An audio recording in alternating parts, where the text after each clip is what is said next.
to experience it themselves. I would say yes. I mean, Yeah. I think it definitely makes it more unique. You know, obviously last year when guys kept going down, a lot of people wanted to write us off, and the whole underdog thing came about because of that and everything else. So I would say it's definitely unique. You know, having multiple guys like that are key contributors to your team.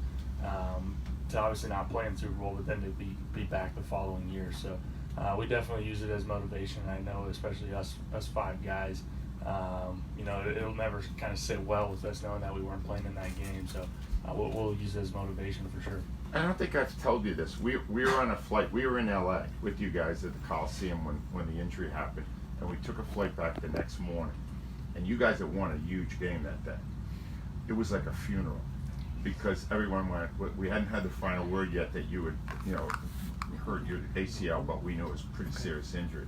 And everybody, Carson, thought it was over, right? Everybody went, we just lost the MVP of the NFL. How the heck are they going to win it? Did it amaze you what happened after that? You know, it was, I wouldn't say it amazed me. Yeah. You know, it was kind of expected, you know. Yeah. It's one of those things where, you know, to the outside, obviously, it seemed like the world was ending. You know, we didn't have a shot, and that's where people started to write us off. But we knew what we had. We knew the guys we had. And we knew we had Nick, who would be more than ready to go. And obviously he stepped in and not only finished that game the right way and got it done for us, but obviously finished the year unbelievably. So I wouldn't say it surprised any of us at all, but probably to the world it did. Oh, we were shocked. Anyway, I'm curious, how important is it for you to start the season? You know, I obviously would love to be out there.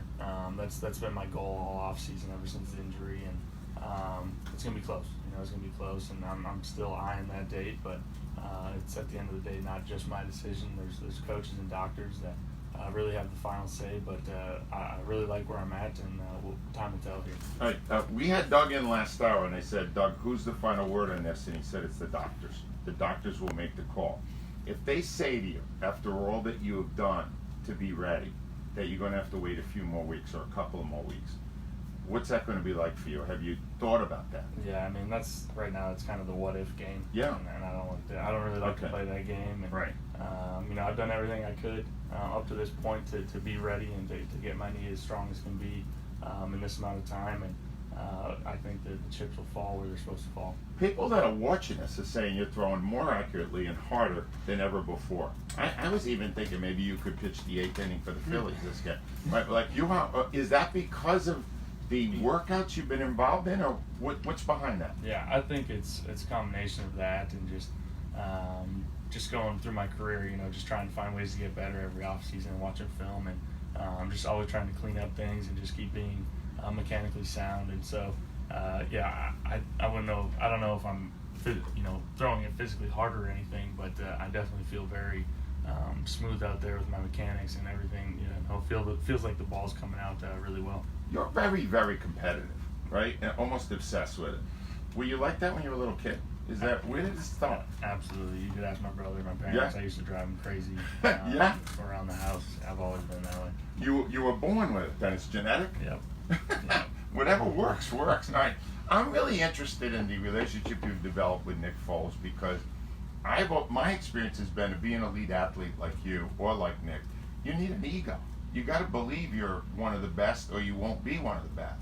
How are you able to have an ego to be a great player, but to be able to coexist so well with another guy who has to have a good ego? Yeah, I think first and foremost for Nick and I, we're friends. Yeah. And we're brothers in Christ. You know, anytime you have that faith-based relationship, first and foremost, it kind of breaks down all the barriers and knocks down all the walls that, you know, that the world would say there are. And so it's just easy for both of us to equally support each other. We get along so well and have really the same set of values, you know, off the field. So obviously on the field we both want to play. You know, we both want to be the guy that's kind of part of it. But when you're not, you understand there's bigger things in the world, and you can just equally support each other, and that's been really cool to see. And obviously a very unique situation, but you know, we definitely cherish it. You know, that was what I was saying to Al. I said I think it's a faith thing because it transcends what you do on the field. You could end up starting the year without Alshon Jeffrey. Could you talk about what the team would be losing if he was out for a few games early on?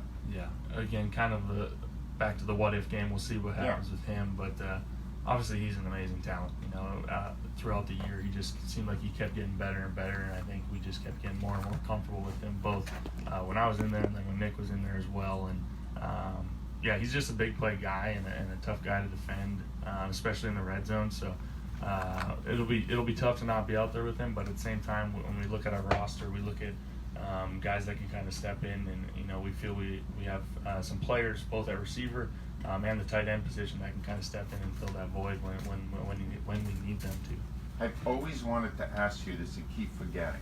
Second game of the season, 7 seconds to go. Right? We actually have the play-by-play of it, Joe, back there. How did you know it would take 6 seconds for Jeffries to catch and get out so you could kick the field goal? Did you know? I'd love to say I knew exactly Right. that it would work out like that. You did? When I completed it, you know, I wasn't sure if we'd have any time, let alone that we were even considered to be in field goal range. But I guess Jake's got a leg on him, and obviously that cost me a couple bucks that game too. That was a great throw. Just listen to this play real quick. Listen to that.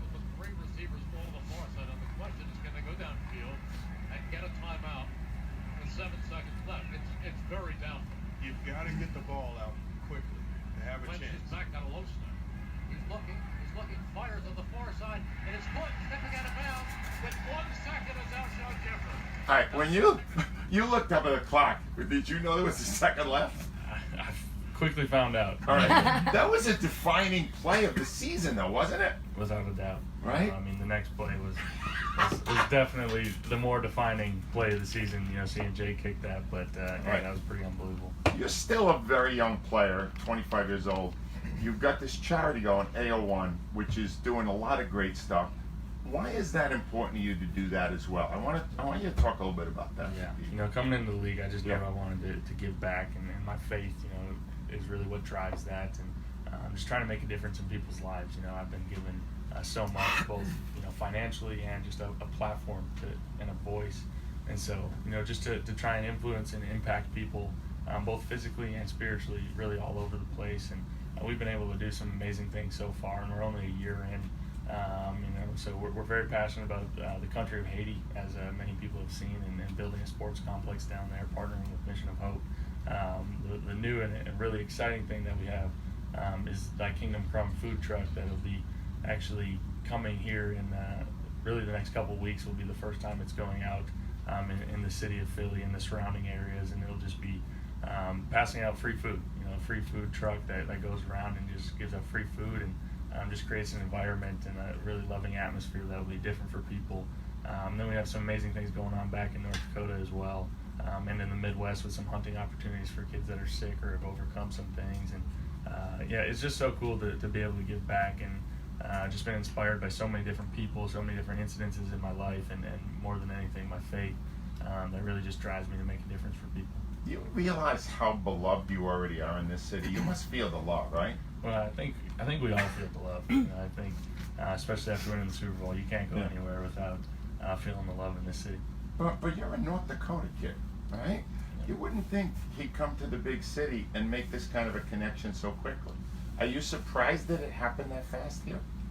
Hard to say. You know, I mean, obviously, anytime you can go win the way we did, I wouldn't say there's any surprises with that. But you know, I think I've said this quite a bit, but I think this city's, you know, perfect for me. It's kind of that hardworking blue collar type of mentality here in the city, and I've always been wired the same way, and especially with my North Dakota roots and values. So I think it's been a perfect fit for me. Those Browns made a big mistake, man. I can't get over that. Last thing, you mentioned it. You got married since the last time we talked to you. Yeah. Does it change your perspective at all as an athlete? You know, obviously, you know, just wearing the ring and everything, and saying my wife is still kind of new to me and different, but I think it definitely changes your perspective on life as a competitor and everything. And you kind of have a different purpose now, and you know, God willing, when kids come and those things, I think your purpose and your perspective will change kind of drastically in those times. You know, when you said wearing the ring, I thought Super Bowl first thing. Is that tough, right? It's locked in the safe. You got room, but you got room for more, right? Oh yeah. And it would mean a lot to be able to be on the field for the last play. Absolutely. Yeah. Absolutely. Well, we hope you're on the field for the first play too. Carson, always an honor and a pleasure. Thank you so much for coming by. We're all obviously rooting real hard for you to be back as soon as the doctors say you can. Thanks, guys. All right. Carson Wentz, ladies and gentlemen. And don't forget the AO1 Foundation. If you want to support it, you go to their website and you will be able to give a donation. You heard what the great causes and what the great work that he's doing. And now, the connection he's made with the city,